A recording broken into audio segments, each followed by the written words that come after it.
കാറ്റത്തെ കിളിക്കൂട് സീരിയലിൻ്റെത് ഇന്നത്തെ നല്ല super thrilling episode review ആണ് കേട്ടോ. അപ്പോൾ വീഡിയോ ഇഷ്ടമാണെങ്കിൽ ഒരു ലൈക്കും ഹൈപ്പൊക്കെ തന്ന് സപ്പോർട്ട് ചെയ്യണേ. വീട്ടിലെത്തുമ്പോൾ സിറ്റൗട്ടിൽ കള്ളം കുടിച്ചു കൊണ്ടിരിക്കുന്ന ഭാസ്കരനെ കണ്ട് സുധീഷിന് ദേഷ്യം നിയന്ത്രിക്കാനായില്ല. കള്ളം കുടിച്ച് ദൈവഭക്തിയില്ലാത്ത പരിപാടി ഇവിടെ വേണ്ടെന്ന് പറഞ്ഞ് നിങ്ങളടുത്ത് ഞാൻ 1000 വട്ടം പറഞ്ഞിട്ടുള്ളതല്ലേ എന്നൊക്കെ ചോദിച്ചു കൊണ്ടിന് സുധീഷ് അങ്ങ് ദേഷ്യപ്പെടുകയാണ്. എടാ, സ്വർഗത്തിൽ സോമരസം നുകർന്ന ഗന്ധർവന്മാരും ദേവന്മാരും വലിയ പാർട്ടി വെച്ചിരിക്കുകയാണ് എന്നൊക്കെ ഭാസ്കരന്റെ തമാശ കലർന്ന മറുപടി. എന്നാൽ നിങ്ങളെ ഞാൻ അങ്ങോട്ടേക്ക് ജീവനോടെ സ്വർഗത്തിലേക്ക് അയച്ചു തരാം, മതിയോ എന്ന് സുധീഷ് ചൂടാവുമ്പോൾ, അയ്യോ നീ ആയിട്ട് എന്നെ അയക്കേണ്ടടാ, ഐ ആം ഓൾറെഡി ഇൻ സ്വർഗം, do not do that, understand my son. എന്താ നിന്റെ പ്രശ്നം എന്ന് ഭാസ്കരൻ തിരിച്ചു ചോദിച്ചു. വീട്ടിലിരുന്ന് കുടിക്കുന്നത് തന്നെ വലിയ കടുപ്പമാണ്, അതും വീട്ടിലൊരു പെൺകുട്ടിയുള്ളപ്പോൾ ഇങ്ങനെയൊക്കെ പെരുമാറേണ്ടതില്ല. ഒരു ബുദ്ധിയുമില്ലേ നിങ്ങൾക്ക്? ഇവൾ പേടിച്ച് ഗേറ്റിന്റെ അവിടെ വന്ന് നിൽക്കുമായിരുന്നു എന്ന് സുധീഷ് ദേഷ്യത്തോടെ പറയുമ്പോൾ, ഞാൻ നിന്നെ പേടിപ്പിച്ചോ മോളെ? നുണ പറയരുത് എന്നൊക്കെ ഭാസ്കരൻ നിധിയോട് പറയുന്നുണ്ട്. നിങ്ങൾക്ക് ഇങ്ങനെ കള്ളം കുടിച്ച് ബഹളം വെക്കണമെന്നുണ്ടെങ്കിൽ വല്ല ഷാപ്പിലേക്കും പോയിക്കൂടെ? എന്തിനാ ഇവിടെ ഇരുന്ന് നാട്ടുകാരെ നാണം കെടുത്തിരുന്നത്? വീട്ടിൽ വന്ന ഒരാളെ നിങ്ങൾ തന്നെ തുരുത്തി ഓടിക്കാമെന്ന് വിചാരിച്ചിട്ടാണോ ഇതൊക്കെ ചെയ്യുന്നത്? ഇവൾ ഇങ്ങോട്ടേക്ക് വന്നു കയറി അന്ന് തുടങ്ങിയതാണ് നിങ്ങളുടെ ഈ ഒരു നാടകമൊക്കെ. ഇന്നേ വരെ ഒരു ദിവസം പോലും ഈ വീട്ടിലൊരു സമാധാനം ഉണ്ടായിട്ടുണ്ടോ എന്നൊക്കെ സുധീഷ് വീണ്ടും വഴക്കിടുമ്പോഴും, സുധീഷെ വേണ്ട എന്ന് പറഞ്ഞ് നിധി അവനെ തടഞ്ഞു. ഒന്നാമത് ഇങ്ങനോട് എന്തിനാ ഇങ്ങനെ സംസാരിക്കാൻ നിൽക്കുന്നത്? ഒറ്റയ്ക്ക് വീട്ടിലുള്ളപ്പോൾ എന്തിനാ ഇങ്ങനെ ഇരുന്ന് കുടിക്കുന്നത്? ഒരു പെൺകുട്ടി ഒറ്റയ്ക്ക് വീട്ടിലുള്ളപ്പോൾ എങ്ങനെ പെരുമാറണമെന്ന് പോലും ഇങ്ങേർക്കറിയില്ല. ഭാസ്കർ അങ്ങ് ദേഷ്യം വരണേ. എന്നിട്ട് അവിടെ നിന്ന് എഴുന്നേറ്റ് കൊണ്ട് തന്നെ അവളോട് ചോദിക്കുന്നുണ്ട്, എടാ ഇവളോട് ഞാൻ കുടിക്കാൻ പറഞ്ഞോ? ഇല്ലല്ലോ, ഞാനല്ലേ കുടിച്ചത്. എന്നിട്ട് നിധിയോട് ചോദിക്കുന്നുണ്ട്, ഞാൻ നിന്നോട് കുടിക്കാൻ പറഞ്ഞോ എന്ന്. ഭാസ്കരൻ അങ്ങനെ ആക്രോശിച്ചു. അപ്പോഴും സുധീഷ് ദേഷ്യത്തോടെ, ഒരിക്കൽ കൂടി നിങ്ങൾ ഇതിനെ ആവർത്തിച്ചാലുണ്ടല്ലോ അച്ഛനാണെന്നൊന്നും ഞാൻ നോക്കില്ല എന്നൊക്കെ പറഞ്ഞു വിരട്ടുമ്പോൾ, നീ ആരാടാ എന്നെ പേടിപ്പിക്കാൻ? അല്ലെങ്കിൽ പിന്നെ നീ അച്ഛ എന്നൊക്കെ വിളിച്ച് എന്റെ പുറകെ താലവും കൊണ്ട് നടക്കൂലേ? ഒന്ന് പോടാപ്പാ. ഭാസ്കരൻ പുച്ഛിച്ചു തള്ളി. ചേ, ഈ സംസാരിക്കുന്ന ഭാഷ കേട്ടില്ലേ എന്ന് സുധീഷ് ദേഷ്യത്തോടെ പറയുമ്പോൾ, ഡാ ഇത് തനി മലയാളമാടടാ, നിന്നേക്കാൾ അക്ഷരശുദ്ധിയുണ്ട് എനിക്ക്. ഞാൻ എല്ലാ ദിവസവും നാക്ക് പഠിക്കുന്നവനാ, മനസ്സിലായോടാ? വേണമെങ്കിൽ പറഞ്ഞു നോക്കടാ. മസ്തിഷ്ക പ്രക്ഷാളനം എന്ന് ഭാസ്കരൻ വെല്ലുവിളിച്ചു. ഡാ നികേഷെ, ഞാൻ ഇയാളോട് എന്താ പറയേണ്ടത് എന്ന് സുധീഷ് സഹിക്കെട്ട് ചോദിക്കുമ്പോൾ ഭാസ്കരൻ പൊട്ടിച്ചിരിച്ചുകൊണ്ട് പറഞ്ഞു, തോറ്റടാ, നീ തോറ്റു, അതാണ് എന്നൊക്കെ പറഞ്ഞ് ഭാസ്കരൻ അഹങ്കരിക്കുന്നു. അല്ല, അറ്റ്ലീസ്റ്റ് നിങ്ങൾക്ക് ഇവളോടെങ്കിലും ഒന്ന് മാന്യമായി നടന്നൂടെ എന്ന് സുധീഷ് ചോദിക്കുമ്പോൾ, അല്ല പിന്നെ ഞാൻ ഡീസൻ്റ് ആയി തന്നെയല്ലേ മോളെ എന്ന് നിധിയോടായിട്ട് ഭാസ്കരൻ ചോദിക്കുന്നുണ്ട്. എപ്പോൾ നോക്കിയാലും ഒരു തല്ലിപ്പൊളി പാട്ടും ബീഡിയുടെ വൃത്തികെട്ട നാറ്റവും, അതൊക്കെ ഞങ്ങളുടെ തലയിലെഴുത്താണെന്ന് കരുതിയിട്ട് ഞങ്ങൾ അങ്ങ് സഹിച്ചോളാം. പക്ഷേ നിധി എന്തിനാ ഇതൊക്കെ സഹിക്കുന്നത് എന്ന് സുധീഷ് ചോദിക്കുമ്പോഴേക്കും ഭാസ്കരൻ വീണ്ടും ബീഡിക്കങ്ങ് തീക്കൊളുത്തി.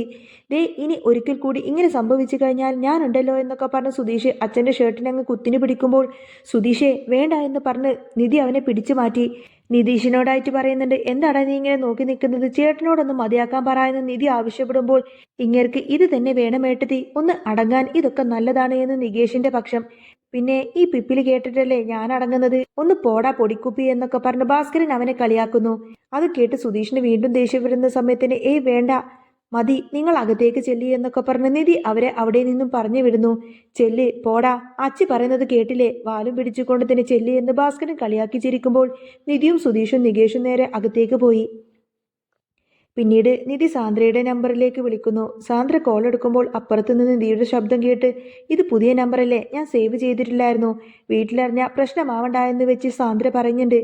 സുഖമല്ലേ ഏട്ടത്തി എന്ന് നിധി ചോദിക്കുമ്പോൾ, അതേ മോളെ എന്നും അച്ഛൻ്റെ കാര്യം ചോദിക്കുമ്പോൾ കുഴപ്പമൊന്നുമില്ലെന്നും സാന്ദ്ര മറുപടി നൽകി. ഞാൻ അച്ഛനെ വിളിച്ചിട്ട് സംസാരിച്ചില്ല എന്ന് നിധി സങ്കടത്തോടെ പറയുമ്പോൾ, അത് പിന്നെ അങ്ങനെയല്ലേ നിധി, എല്ലാവർക്കും ഒന്നും മറക്കാൻ പറ്റിയിട്ടില്ല. അന്ന് നിന്നോട് സംസാരിച്ചു എന്നറിഞ്ഞത് എന്നെ എന്തൊക്കെ പറഞ്ഞു എന്നറിയാമോ? ഇപ്പോൾ ആളിവിടെ ഇല്ല, അതുകൊണ്ട് മാത്രമാണ് ഞാൻ ധൈര്യമായിട്ട് ഇങ്ങനെ സംസാരിക്കുന്നത് തന്നെ. അവിടെ നിനക്ക് എങ്ങനെയുണ്ട്? നീ ഹാപ്പിയാണോ? പ്രശ്നമൊന്നുമില്ലല്ലോ എന്ന് സാന്ദ്ര ചോദിച്ചു. ഇല്ലെന്ന് നിധി പറയുമ്പോൾ, ആ വീടിനെ പറ്റി അരുണേട്ടൻ പറഞ്ഞത് കേട്ടപ്പോൾ എനിക്ക് ശരിക്കും പേടിയാണ് തോന്നിയത്. 5 ആണുങ്ങൾ മാത്രമുള്ള ആ വീട്ടിൽ നീ എങ്ങനെ തനിച്ച് താമസിക്കുന്നു എന്ന് ഓർത്തിട്ട് എന്തിനാ ഇങ്ങനൊരു തീരുമാനം എടുത്തതെന്ന് മനസ്സിലാവാത്ത അവസ്ഥയെന്ന് സാന്ദ്ര പറഞ്ഞു. ഏട്ടത്തി, ഇത് ഞാനും ആഗ്രഹിച്ച് നടന്ന കല്യാണമല്ല, അത് അങ്ങനെയൊക്കെ അങ്ങ് സംഭവിച്ചു പോയതാണ്. ഞാനിവിടെ അധിക ദിവസമൊന്നും ഉണ്ടാവില്ല എന്ന് നിധി പറയുന്നത് കേട്ട്, എന്തു പറ്റി മോളെ, പ്രശ്നമൊന്നുമില്ലല്ലോ എന്ന് സാന്ദ്ര ചോദിക്കാണ്. അങ്ങനെയൊന്നുമില്ല ഏട്ടത്തി, ഇവിടെയുള്ളവരൊക്കെ പാവങ്ങളാണ്, പക്ഷേ ഞാനിവിടെ കംഫർട്ടബിൾ അല്ല. എന്തു പറ്റി മോളെ, എന്താ പറ്റിയത് എന്ന് സാന്ദ്ര വീണ്ടും ചോദിക്കുമ്പോൾ, അതൊക്കെ ഞാൻ പിന്നെ പറയാം, എത്രയും പെട്ടെന്ന് തന്നെ എനിക്കൊരു ജോലി കണ്ടെത്തണം, അതിന് എനിക്ക് ഏട്ടത്തിയുടെ സഹായം വേണമെന്ന് നിധി ആവശ്യപ്പെടുകയാണ്. എൻ്റെ സഹായമോ എന്ന് സാന്ദ്ര അത്ഭുതപ്പെടുമ്പോൾ, ഏട്ടത്തി, എനിക്ക് എത്രയും പെട്ടെന്ന് തന്നെ സർട്ടിഫിക്കറ്റ്സും ആധാർ കാർഡും പാൻ കാർഡും എല്ലാം വേണം, ജോലിക്ക് പോകുമ്പോൾ അതെല്ലാം കാണിക്കേണ്ടേ? ഒരു ജോലി കിട്ടിയാൽ ഞാൻ ഇവിടം വിടുമെന്ന് നിധി പറഞ്ഞു. അമ്പരപ്പോടെ അവിടെ നിന്ന് എങ്ങോട്ടേക്ക് പോകുമെന്ന് സാന്ദ്ര ചോദിക്കുമ്പോൾ ഏതെങ്കിലും ഹോസ്റ്റലിൽ അഡ്മിഷൻ വാങ്ങിക്കണം എന്നാണ് നിധിയുടെ പ്ലാന്. നീ എന്താ ഈ പറയുന്നത് മോളെ? കല്യാണം കഴിഞ്ഞിട്ട് ഹോസ്റ്റലിൽ പോയി നിൽക്കാനോ? അപ്പോൾ സുധീഷോ എന്ന് സാന്ദ്ര ചോദിക്കുമ്പോൾ അതൊക്കെ ഞാൻ പിന്നീട് പറയാം. എനിക്ക് അർജന്റായി സർട്ടിഫിക്കറ്റ്സ് വേണം ഏട്ടത്തി. പ്ലീസ്, വേറെ ആരോടും പറയാനില്ലാത്തത് കൊണ്ടാണ്. അത് കിട്ടിയാൽ എനിക്ക് എന്തെങ്കിലുമൊക്കെ നോക്കാൻ പറ്റും. നിധി കെഞ്ചിക്കൊണ്ട് ചോദിച്ചു. ഞാൻ നോക്കട്ടെ എന്ന് സാന്ദ്ര പറയുമ്പോൾ നോക്കിയാ പോരാ, അതെല്ലാം എടുത്തിട്ട് എന്നെ വിളിച്ചാൽ മതി, ഞാൻ അവിടെ വന്ന് വാങ്ങിച്ചോളാമെന്നും പറയാണ്. ശരി, ഞാൻ വിളിക്കാമെന്ന് സാന്ദ്ര പറയുന്ന സമയത്തിന് താങ്ക് യു ഏട്ടത്തി എന്നൊക്കെ പറഞ്ഞ് നിധി ഫോൺ വെക്കുന്നു. അവിടെ നികേഷും ഹരീഷും മൊബൈലിൽ ഓരോന്നും നോക്കിക്കൊണ്ടിരിക്കുകയാണ്. നികേഷ് ഹരീഷിനെ തൻ്റെ മൊബൈൽ ഫോൺ കാണിച്ചു കൊണ്ട് പറഞ്ഞു, ദേ ഈ കുട്ടിക്ക് എത്ര ഫോളോവേഴ്സ് ഉണ്ടെന്നറിയാമോ എന്ന് ചോദിക്കുമ്പോൾ ഈ റീൽസൊക്കെ കാണാൻ നിന്നെ പോലുള്ള മണ്ടന്മാരുണ്ടല്ലോ എന്ന് ഹരീഷ് കളിയാക്കി പറഞ്ഞു. എന്നിട്ട് ഹരീഷേട്ടൻ കാണുന്നത് ഏതൊക്കെ അക്കൗണ്ടാണെന്ന് എനിക്ക് നന്നായിട്ടറിയാം. ഇനി ആ ലച്ചൂസിൻ്റെ അക്കൗണ്ട് ഒരുപാട് ഫോളോ ചെയ്യാൻ നിൽക്കണ്ട, അവളെ ആ ജിഷ്ണു കെട്ടി, നികേഷ് പറഞ്ഞു. അമ്പരപ്പോടെ ഏത് ജിഷ്ണു എന്ന് ഹരീഷ് ചോദിക്കുമ്പോൾ ഈ പെൺകുട്ടികളുടെ ലിസ്റ്റ് മാത്രമല്ല, വല്ലപ്പോഴുമൊക്കെ ആൺപിള്ളേരുടെയും ലിസ്റ്റ് നോക്കണമെന്ന് നികേഷ് പറഞ്ഞു. പോടാ എന്ന് ഹരീഷ് പറയുമ്പോൾ അപ്പോഴാണ് സുധീഷ് അങ്ങോട്ടേക്ക് വരുന്നത്. എന്താ ഇവിടെ പരിപാടി എന്ന് സുധീഷ് ചോദിക്കുമ്പോൾ ഒന്നുമില്ലെന്ന് പറയാണ് ഹരീഷ്. പെട്ടെന്ന് സുഭാഷ് അങ്ങോട്ടേക്ക് വന്നു. സുധീഷേ, നീ ഒന്ന് വന്നേ, ഒരു കാര്യം പറയാനുണ്ട് എന്നൊക്കെ പറഞ്ഞ് അവനെ മുറിയിലേക്ക് കൂട്ടിക്കൊണ്ടുപോയി. ദേ, ഞാൻ രാവിലെ നിന്നോട് 2 തവണ വിളിച്ചു. എടാ, നീ എന്താടാ ഫോൺ എടുക്കാത്തത് എന്ന് ചോദിച്ചപ്പോൾ വിളിച്ചോ, അയ്യോ ഞാൻ കണ്ടില്ലല്ലോ എന്ന് നുണ പറയാണ് സുധീഷ്. ഡാ കാണില്ലടാ, എനിക്കറിയാം. രാവിലെ അവൾ എന്നോട് വന്ന് ജോലി ചോദിച്ചപ്പോൾ ഒന്നും അറിയാത്ത പോലെ നിന്നവനല്ലേ നീ? സുഭാഷ് ദേഷ്യത്തോടെ പറയുമ്പോൾ ജോലി ചോദിച്ചോ? എപ്പോ? സുധീഷ് അഭിനയിക്കുകയായിരുന്നു ഒന്നും അറിയാത്തതുപോലെ. ഡാ, അടിച്ച് ഞാൻ നിന്നെ അങ്ങ് താഴെയിടുമെന്നും പറഞ്ഞ് സുഭാഷ് പറയുന്നത് കേട്ട് ആ ഹാളിരുന്ന നികേഷും ഹരീഷും എന്താണ് അവിടെ ബഹളമെന്ന് നോക്കാൻ പോയി. ഞാൻ എന്ത് ചെയ്യാനാ? എനിക്ക് ആരെങ്കിലും പരിചയമുണ്ടോ? ഞാൻ ആരോട് പോയിട്ട് ചോദിക്കുമെന്നൊക്കെ സുഭാഷ് വിഷമിക്കുമ്പോൾ സുധീഷ് ഒന്നും മിണ്ടാതെ നിൽക്കാണ്. നീ എന്തിനാടാ എന്നെയും കൂടി കൊണ്ടുചെന്ന് പെടുത്താൻ നോക്കുന്നത് എന്ന് സുഭാഷ് ചോദിക്കുമ്പോൾ സുധീഷേട്ടൻ എന്തോ പണി ഒപ്പിച്ചിട്ടുണ്ട് എന്ന് കരുതി ഹരീഷും ആ റൂമിലേക്ക് ചെന്നു. സുഭാഷ് പറയുന്നത്, എടാ എനിക്കിതൊന്നും തന്നെ ഹാൻഡിൽ ചെയ്തിട്ടൊന്നും ശീലമില്ല, അറിയാലോ നിനക്ക്. ഹരീഷ് അങ്ങോട്ടേക്ക് വന്നത് കണ്ട് നീ എന്തിനാ ഇപ്പോൾ ഇങ്ങോട്ടേക്ക് വന്നത്? ഇത് ഞാനും ചേട്ടനും കൂടി സംസാരിക്കല്ലേ എന്ന് സുധീഷ് ചോദിച്ചു. സുഭാഷ് ഏട്ടാ, എന്താ കാര്യമെന്ന് ഹരീഷ് ചോദിക്കുമ്പോൾ ഒന്നുമില്ലടാ എന്ന് പറഞ്ഞ് സുധീഷ് ഒഴിഞ്ഞു മാറാൻ ശ്രമിച്ചു. എന്നാൽ സുഭാഷ് കാര്യങ്ങളൊക്കെ തുറന്നു പറഞ്ഞു. ഒന്നുമില്ലടാ എന്നൊക്കെ പറഞ്ഞ് സുധീഷ് ഒഴിയാൻ നോക്കി. എന്നാൽ സുഭാഷ് കാര്യങ്ങളെല്ലാം തുറന്നു പറഞ്ഞു. എടാ ഹരീഷേ, നിധി എഞ്ചിനീയറിംഗ് പാസ്സായ കുട്ടിയാണ്. ആ കുട്ടിയോട് എനിക്ക് മേസ്തിരി പണിയാണെന്ന് പറയാതെ ഞാൻ വലിയ സൂപ്പർവൈസറാണെന്നും ഒരുപാട് കമ്പനികളുടെ വർക്കൊക്കെ ഏറ്റെടുത്ത് ചെയ്യുമെന്നൊക്കെ ഇവൻ പറഞ്ഞു വെച്ചിരിക്കുകയാണ്. എന്തിനാ സൂപ്പർവൈസറാണെന്ന് പറഞ്ഞത്? ആർക്കിടെക്റ്റ് ആണെന്ന് പറയാൻ പാടില്ലായിരുന്നോ എന്ന് ഹരീഷ് കളിയാക്കി. സുധീഷ് ചിരിയോടെ, അത് പിന്നെ ഇവിടെ വന്ന് ഇതൊക്കെ കണ്ടപ്പോൾ അവൾ വിശ്വസിക്കില്ല എന്ന് കരുതി ഞാൻ മാറ്റി പറഞ്ഞതാണെന്ന് സമ്മതിക്കുന്നു. ഈ കാര്യത്തിൽ മാത്രം ഒരു കുറവും സുധീഷേട്ടനില്ല. വേണ്ടിടത്തും വേണ്ടാത്തിടത്തും നുണ പറയാൻ ഒരു പ്രയാസവുമില്ല. അതൊക്കെ തന്നെ എല്ലാവരെയും പറഞ്ഞ് വിശ്വസിപ്പിക്കുകയും ചെയ്യുമെന്ന് ഹരീഷ് പറയുന്നു. ആടാ, ഞാൻ അങ്ങനെ തന്നെയാണ്, നീ വലിയ മഹാത്മാവാണല്ലോ എന്നൊക്കെ പറഞ്ഞ് സുധീഷ് അവനെ ചീത്ത വിളിച്ചു. എടാ, എനിക്ക് പരിചയമുള്ള ഏതെങ്കിലും ഒരു കമ്പനിയിൽ ജോലി വാങ്ങിത്തരാനായിട്ടാണ് അവൾ പറഞ്ഞിരിക്കുന്നത്. അത് കേട്ടിട്ട് ഇവൻ എന്താ പറഞ്ഞതെന്ന് അറിയാമോ? സുഭാഷേട്ടൻ അതൊക്കെ എളുപ്പത്തിൽ അങ്ങ് ചെയ്യുമെന്ന്. ഇനി ആ കുട്ടി ചോദിക്കുമ്പോൾ ഞാൻ എന്തു പറയുമെന്ന് സുഭാഷ് ദേഷ്യത്തോടെ ചോദിക്കുമ്പോൾ എന്തെങ്കിലും ഒഴിവുകഴിവ് പറഞ്ഞാൽ മതി ചേട്ടാ എന്ന് സുധീഷ് ലാഘവത്തോടെ അങ്ങ് പറയാണ്. സുഭാഷേട്ടാ, ഇങ്ങേരുടെ കൂടെ നിന്നിട്ട് സുഭാഷേട്ടൻ എന്നൊന്ന് പറയാൻ നിൽക്കണ്ട. കാര്യങ്ങളൊക്കെ തുറന്നു പറയുന്നതാണ് നല്ലത്. നമ്മൾ കള്ളന്മാരാണെന്ന് ഏട്ടത്തെ കൊണ്ട് പറയിപ്പിക്കരുത് എന്ന് ഹരീഷ് പറഞ്ഞു. കള്ളന്മാരോ? അത് ശരി, നിനക്ക് എങ്ങനെയെങ്കിലും ഞാൻ നാണം കെടണമെന്നല്ലേ ഉള്ളൂ അല്ലേ? എന്റെ കല്യാണ ജീവിതം നശിച്ചങ്ങ് കുട്ടിച്ചോറാവണം, അപ്പോൾ നീ ഹാപ്പി ആവുമല്ലേ എന്ന് സുധീഷ് കുറ്റപ്പെടുത്തി.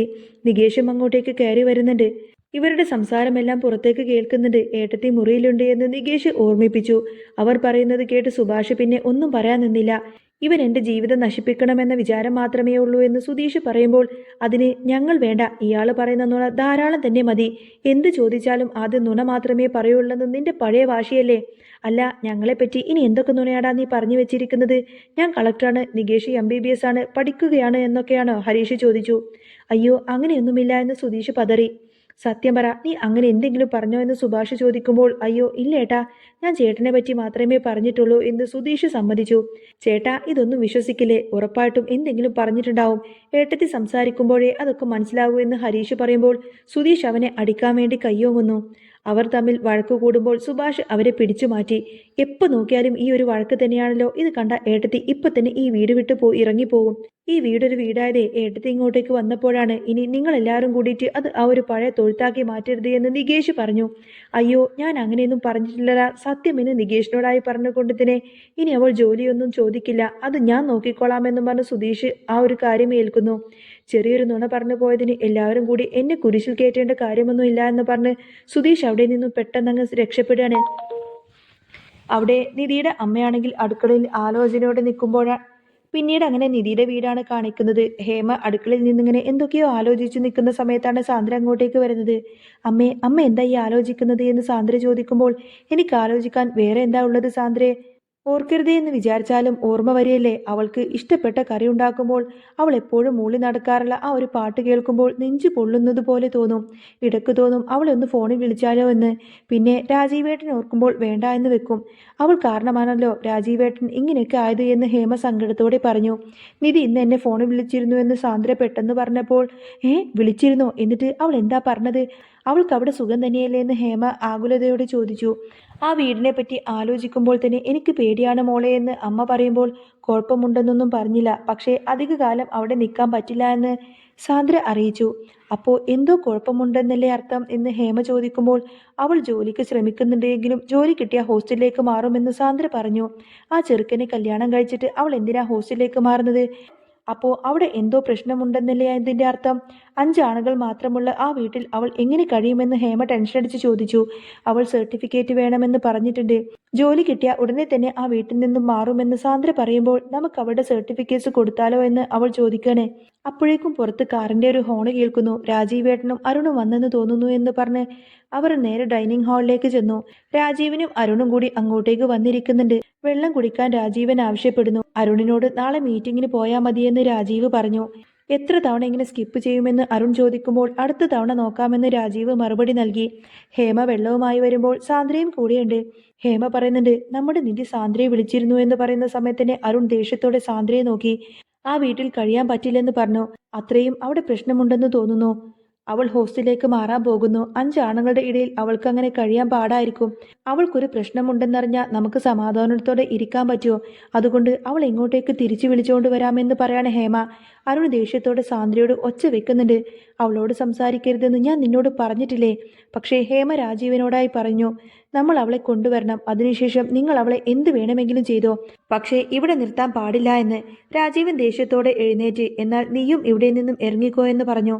അന്ന് രാത്രി തെരുവ് തോറും പട്ടിയെപ്പോലെ തന്നെ അലഞ്ഞ് ഞാനാണ് പോലീസ് സ്റ്റേഷനിൽ വെച്ച് അവളുടെ കാല് പിടിച്ച് കെഞ്ചിയതും ഞാനാണ്. എന്നിട്ട് അവൾ അതൊന്നും തന്നെ കേട്ടില്ല. പകരം ആ ഡ്രൈവറുടെ കൈ പിടിച്ചു പോയി. എൻ്റെ ഉള്ളിൽ എത്രമാത്രം പെടിഞ്ഞു എന്ന് നിനക്കറിയാമോ? ഇപ്പോൾ അവൾ കഷ്ടപ്പെടുകയാണത്രേ. അവളെ കൊണ്ടുവരണമെന്ന് പറയാൻ നിനക്ക് എങ്ങനെ തോന്നുന്നു എന്ന് രാജീവ് ദേഷ്യപ്പെട്ട് ചോദിക്കാണ് ഹേമയോട്. തെറ്റ് അവളുടെ ഭാഗത്ത് തന്നെയായിരിക്കാം, പക്ഷേ എന്ന് ഹേമ തുടങ്ങുമ്പോഴേക്കും രാജീവ് അവളെ തടഞ്ഞു. ഇനി ഈ വിഷയം ഇവിടെ മിണ്ടിപ്പോവരുത്. അവൾ ഈ വീട്ടിലേക്ക് കയറുന്ന പ്രശ്നമേ ഇല്ല എന്ന് രാജീവൻ പറഞ്ഞു. അരുണിനെ പോലെ അവളെ ഞാൻ പ്രസവിച്ചതല്ലേ, അവൾക്ക് എന്തെങ്കിലും സംഭവിച്ചാൽ എന്തു ചെയ്യുമെന്ന് ഹേമ ആദ്യയോടെ സാന്ദ്രയോട് ചോദിച്ചു. ഹേമക്കാണെങ്കിൽ എന്തു ചെയ്യണമെന്നറിയാതെ സങ്കടപ്പെട്ട് നിൽക്കുമായിരിക്കും. ഇതേ സമയത്തന്നെ സുധീഷ് കണ്ണാടി നോക്കി മുടി ചെയ്യുമ്പോൾ സുഭാഷിന്റെ ഫോണിലേക്ക് ഒരു മെസ്സേജ് വന്നു. സുഭാഷ് അകത്തു നിന്ന് വന്ന് വിളക്ക് കൊളുത്തി വെച്ചത് കണ്ട്, മോളാണോ വിളക്ക് കൊളുത്തിയത് എന്ന് നിധിയോട് ചോദിച്ചു. അതെ, ഇന്ന് 38 വെള്ളിയാഴ്ചയല്ലേ എന്ന് നിധി പറഞ്ഞു. എന്തൊരു ഭക്തിയുള്ള കുട്ടിയാണെന്ന് സുധീഷ് മനസ്സിലോർത്തു. അപ്പോഴാണ് സുനന്ദ അങ്ങോട്ടേക്ക് വരുന്നത്. കുറച്ചു ദിവസമായി കണ്ടില്ലല്ലോ എന്ന് സുഭാഷ് പറയുമ്പോൾ, തിരക്കിലായിരുന്നു എന്ന് സുനന്ദ പറഞ്ഞു. നിധിയോട് കല്യാണ പെണ്ണല്ലേ, വീടുമായി പൊരുത്തപ്പെട്ടോ എന്ന് അവൾ ചോദിച്ചു. നിധി അവളെ ശ്രദ്ധിക്കുമ്പോൾ അന്ന് റിസപ്ഷന് വന്ന കാര്യം, ചീത്ത പറഞ്ഞു വിട്ട കാര്യം സുനന്ദ ഓർമ്മിപ്പിച്ചു. സോറി, അന്ന് ഞാൻ വേറെ മൂഡിലായിരുന്നു എന്ന് നിധി പറയുമ്പോൾ, സാരമില്ലെന്ന് സുനന്ദയും പറഞ്ഞു. സുഭാഷ് നിധിയെ ന്യായീകരിക്കുന്നുണ്ട്. അപ്പോഴാണ് സാമ്പാറിന്റെ മണം വരുന്നത്. സാമ്പാർ രുചിച്ചു നോക്കിയ സുനന്ദ സുഭാഷിനെ പുകഴ്ത്തി പറഞ്ഞു. കുറച്ച് കറി പാത്രത്തിലാക്കി സുഭാഷ് അവൾക്ക് നൽകി. അച്ഛന്റെ അനിയത്തിയുടെ മകളാണ് സുനന്ദ എന്നും വീട്ടുകാർ തമ്മിൽ മിണ്ടാറില്ലെങ്കിലും അവർ ഇടയ്ക്കിടയ്ക്ക് പിൻവാതിൽ വഴി വരുമെന്നും സുധീഷ് നിധിയോട് പറഞ്ഞു. സുനന്ദക്ക് സുഭാഷിനോട് ഒരു ഇഷ്ടമുണ്ടെന്നും പ്രണയസല്ലാപമാണെന്നും സുധീഷ് തമാശയായി നിധിയോട് പറഞ്ഞു കൊടുക്കുന്നുണ്ട്. സുഭാഷിന്റെ പുതിയ ടീഷർട്ടിനെ പുകഴ്ത്തുന്ന സുനന്ദയുടെയും അത് നോക്കി നിൽക്കുന്ന നിധിയെയും സുധീഷിനെയും കാണിച്ചുകൊണ്ടാണ് കേട്ടോ ഇന്നത്തെ ഈ ഒരു എപ്പിസോഡ് പൂർണ്ണമാവുന്നത്. ഇനി അടുത്ത എപ്പിസോഡിൽ നിധി ആ ഒരു സർട്ടിഫിക്കറ്റ്സ് എല്ലാം എടുക്കാൻ വേണ്ടി നിധിയുടെ വീട്ടിലേക്ക് പോകുന്നുണ്ട് എന്ന് മാത്രമല്ല അവിടെ വെച്ചുകൊണ്ട് തന്നെ ഹേമയും രാജീവനും ചേർന്നുകൊണ്ട് തന്നെ നിധിയെ കൊടുക്കുന്ന ഒരു അടിപൊളി സൂപ്പർ സീനൊക്കെ വരുന്നുണ്ട്. നിധിക്ക് ആ ഒരു സർട്ടിഫിക്കറ്റ് കൊടുക്കാമെന്നൊക്കെ പറഞ്ഞുകൊണ്ടായിരിക്കും വിളിക്കുന്നത് എന്ന് മാത്രമല്ല ആ സർട്ടിഫിക്കറ്റ്സ് എല്ലാം തന്നെ രാജീവ് അവളുടെ കൺമുന്നിൽ വെച്ചുകൊണ്ട് തന്നെ കത്തിച്ച് കളയുന്നുണ്ട് കേട്ടോ. ഇതൊക്കെ കണ്ടിട്ട് ഒട്ടും സഹിക്കാൻ കഴിയാതെ നിധി ആകെ തകർന്നു പോകുന്നുണ്ട്. നികേഷിന്റെ കൂടെയാണ് നിധി വീട്ടിലേക്ക് പോയതെങ്കിൽ പോലും നികേഷിനെ ഗേറ്റിന്റെ പുറത്ത് നിർത്തിയിട്ടായിരിക്കും നിധിയെ മാത്രം അകത്തേക്ക് കയറ്റുന്നത്. അങ്ങനെ എന്നാൽ നിധി അവിടെ നിന്ന് പോയിരുന്നു. നിധിയുടെ വീട്ടുകാർ ഇങ്ങോട്ടേക്ക് തിരിച്ചുവിടില്ല എന്നറിഞ്ഞതോടുകൂടി തന്നെ സുഭാഷ് ആകെ തകർന്നു പോവാണ്. കണ്ണ് നിറഞ്ഞുകൊണ്ട് തന്നെ സുഭാഷ് നെഞ്ചു പൊട്ടി വിങ്ങി പൊട്ടി കരയുന്ന ഒരു അടിപൊളി സൂപ്പർ സീനൊക്കെ ഇനി വരുന്നുണ്ട് കേട്ടോ. അപ്പോൾ അതിൻ്റെ ഡീറ്റെയിൽഡ് വീഡിയോ ഇന്ന് ഞാൻ വൈകുന്നേരം തന്നെ അപ്ലോഡ് ചെയ്യുന്നതായിരിക്കും. നിങ്ങൾക്ക് ഈ ഒരു ചാനൽ ഇഷ്ടമാവുകയാണെങ്കിൽ സബ്സ്ക്രൈബ് ചെയ്യാനും സപ്പോർട്ട് ചെയ്യാനും മറക്കല്ലേ. നെക്സ്റ്റ് വീഡിയോ ആയിട്ട് ഉടനെ വരാം. ബൈ.